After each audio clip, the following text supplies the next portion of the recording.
Yang Tuhan hormati para abu yang sedang bertanya, secara singkat bagaimana penjelasan surah tentang buta Nabi Yakub ketika hilang Nabi Yusuf dan sakit Nabi Ayub yang tidak bertentangan dengan tauhid, yaitu sifat yang harus pada Nabi yang tidak membawaki kepada jatuh martabat.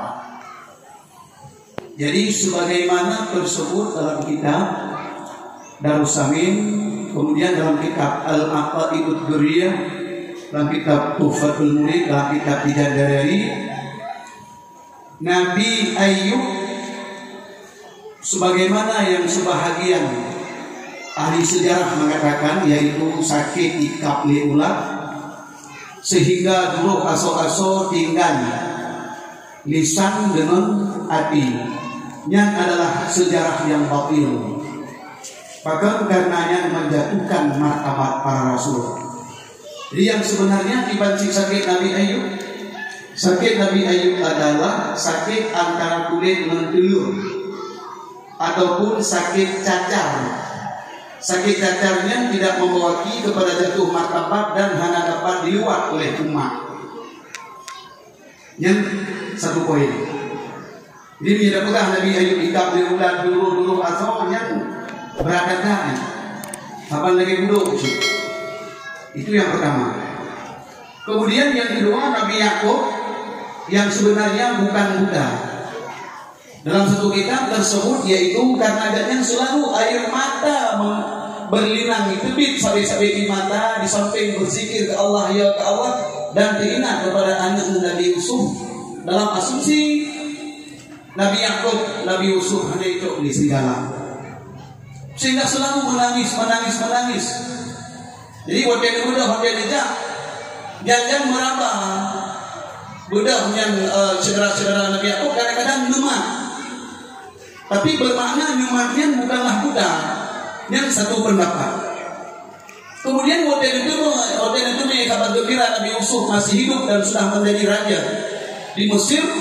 Menang di mata hana itu bilik normal kembali lagi biasa. Kesimpulannya Nabi Yakub kan buta, cuma di mata sampai itu. Sehingga waktu itu di mata sampai pelupuk matanya udah kuyuk. Kalau punya itu yang kedua. Saban lagi Nabi Syuaib. Nabi Syuaib ada sejarah yang mengatakan buta, kan buta ciknya. Ada satu pendapat dia tak putung risalah dia. Maksudnya pensiun yang syariat anak udah di Rasul nyanjut dengan penyakit yang dapat meruntuhkan martabat yang lain. Pada lain karena tersebut dalam kitab Al-Aqaidud Durriyah, sebagaimana sesuatu yang mustahil bak para rasul dan sebagaimana sesuatu yang wajib bak rasul dan yang jahit bak rasul bak para nabi lagi yang cip. Karena nabinya si gagal ijak manusia adalah kayak fatwa atau syariat rasul-rasul sebelumnya. Ya Nabi tintulah betul ketentuan hukum-hukum yang disampaikan oleh nabi-nabi pulang yang kami meninggal dunia, yang kehadiri sejarahnya. Jadi para anbiya benar walaupun dengan nabi wajib bertabligh. Maka inanlah timoh ada tabligh wajib cip kepada para anbiya cip rasul.